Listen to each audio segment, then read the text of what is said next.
नमस्कार मित्रांनो, मी गणेश मनकर. जिल्हा मध्यवर्ती बँकेमार्फत ज्या काही परीक्षा होतात त्यांच्या संदर्भातला एक नवीन जी आर आलेला आहे आणि या जी आर मध्ये त्यांच्या परीक्षा पद्धती, एक्झाम घेण्याच्या पद्धतीमध्ये मोठा बदल जो आहे तर तो करण्यात आलेला आहे. नेमका हा काय बदल झालेला आहे, हा जी आर कशा संदर्भातला आहे याच्याविषयी संपूर्ण माहिती देतो. मग हा व्हिडिओ तुम्ही जो आहे तर तो शेवटपर्यंत पूर्ण बघा. बघा, एक नवीन जी आर आलेला आहे. जी आर हा सहकार पणन आणि वस्त्रोद्योग विभाग यांच्याकडून 22 जून 2026 ला आलेला आहे. बघा, जिल्हा मध्यवर्ती सहकारी बँकेच्या ऑनलाईन नोकर भरती प्रक्रियेतून शिपाई पद वगळणे आणि या भरती प्रक्रियेत स्थानिक उमेदवारांना प्राधान्य देण्याबाबत. लक्षात घ्या, या जी आर मध्ये दोन महत्वाच्या गोष्टी सांगण्यात येतील तुम्हाला. एक म्हणजे काय की नोकर भरती प्रक्रियेत आणि त्याच्यानंतर प्राधान्य देण्याच्या याच्यात दोन महत्वाचे बदल या जी आर नुसार जे आहेत ते करण्यात आलेले आहे. याच्यामध्ये लक्षात घ्या की शासनाने जिल्हा मध्यवर्ती बँकेच्या नोकर भरती प्रक्रिया लोकहितार्थ, निर्विवाद आणि पारदर्शक होण्याच्या दृष्टीने सूचना दिलेल्या आहेत आणि याच्यानुसार ती परीक्षा आता ऑनलाईन पद्धतीने घेण्याचं ठरवलेलं आहे. या भरती प्रक्रियेतून बघा, सुरक्षा रक्षक, वाहन चालक हे चतुर्थ श्रेणीतील कर्मचारी हे जे आहे वगळण्यात आलेले आणि त्याच पार्श्वभूमीतून आता चतुर्थ श्रेणीतील शिपाई हे पद देखील वगळण्यास इथं मान्यता देण्यात आलेली. म्हणजे या भरती प्रक्रियेत आता ऑनलाईन भरती प्रक्रियेत शिपाई पद नसणार आहे.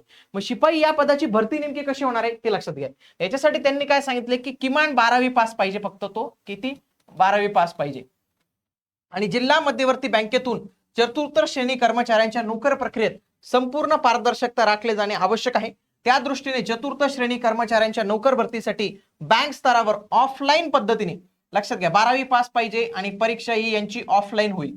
कशी होईल? ऑफलाईन होईल. आणि ही घेण्याची जबाबदारी कोणावर असेल? त्या संबंधित बँकेच्या संचालक मंडळावर. संचालक मंडळ जे असेल तर त्यांच्यावर ही जबाबदारी असणार आहे की त्यांनी ही भरती प्रक्रिया पार पाडायची. कशी पार पाडायची? तर त्यांनी एका कंपनीला कॉन्ट्रॅक्ट द्यायचं की जी कंपनी परीक्षा घेऊ शकते, तर त्या कंपनीला सांगायचं, ती कंपनी घेईल. पण कुठेही काही गडबड झाली, संचालकांवर डायरेक्ट कायदेशीर कारवाई करण्यात येईल. इथं स्पष्ट म्हटले बघा, अनुचित प्रकार घडल्यास बँकेच्या संचालक मंडळावर कायदेशीर कारवाई करण्यात येईल. म्हणून ही बघा, त्यांनी काय सांगितलं, एजन्सी मार्फत घेणं गरजेचं आहे, परंतु याची जबाबदारी संचालक मंडळावर असेल. ती कंपनी नेमेल आणि ऑफलाईन पद्धतीने होणार आहे ही भरती प्रक्रिया. हे अशा पद्धतीने.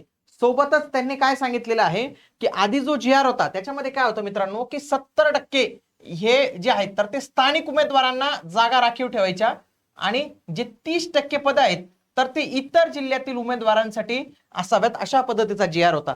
परंतु शिपाई या पदासाठी त्यांनी काय सांगितलेलं बघा, चतुर्थ श्रेणी कर्मचारी सगळेच, फोर्थ गट ड चे क्लास 4चे सर्व कर्मचाऱ्यांना 100% प्राधान्य देण्यात यावे. म्हणजे 100% त्याच जिल्ह्यातील उमेदवार जे आहेत तर ते भरले जातील, अशा पद्धतीचा हा जी आर जो आहे तर तो सांगतोय. म्हणजे जी आर मध्ये आपल्याला दोन महत्वपूर्ण बाबी दिसतात. एक म्हणजे काय, ही परीक्षा ऑफलाईन होणार आहे, संचालक मंडळ घेणार आहे. दुसरी म्हणजे काय की 100% त्याच जिल्ह्यातील उमेदवारांना इथं संधी जी आहे तर ती मिळणार आहे.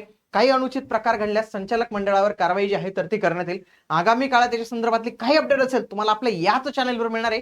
म्हणून तुम्ही आपलं हे चॅनल आजच जॉईन करून ठेवा.